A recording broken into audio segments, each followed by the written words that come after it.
Mentioned former President Trump's appearance in Ohio over the weekend, and his former Vice President Mike Pence was in the Midwest at the same time. NBC News correspondent Vaughn Hilliard has a look at the two men circling each other on the trail. Vaughn?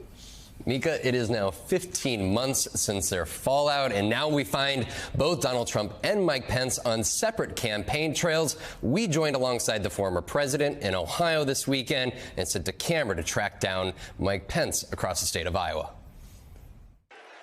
A former president and his vice president out of office, but not off the campaign trail. Hello, Ohio. It's beautiful driving through Iowa. The two men, once inseparable. Mike, will you be my running mate? Donald Trump is still standing stronger than ever before. But both Trump and Pence now flirting with their own 2024 presidential runs. In 2024, most importantly, we are going to take back that very, very, very, very beautiful White House. We will win back this country in 2024. A rivalry like this? Not since Vice President John Nance Garner took on FDR, his White House partner in 1940.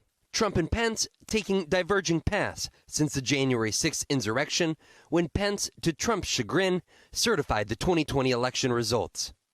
President Trump is wrong.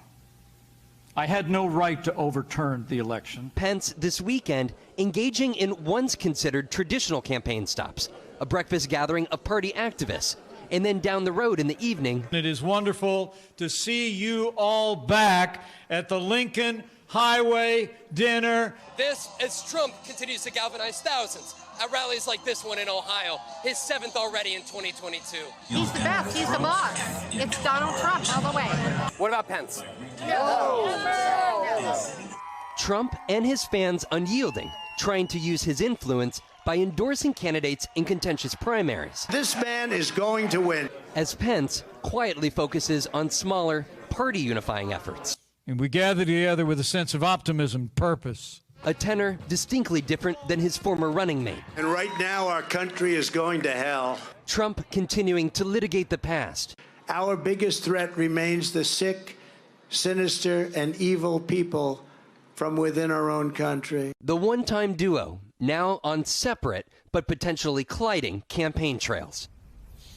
So while Donald Trump engages in so many of these contentious primaries, essentially putting his political capital on the line, Vice President Pence continues to not wade into these sort of intra-party fights, and instead is in the likes of Iowa joining Chuck Grassley, endorsing Ashley Hinson for Congress in her re-election bid, really trying to stay back as Donald Trump potentially puts his own self on the line and makes himself vulnerable in some of these races. And you saw there, Vaughn, obviously, we saw the size of the crowd behind you in Ohio with the former president, his fans still fervent.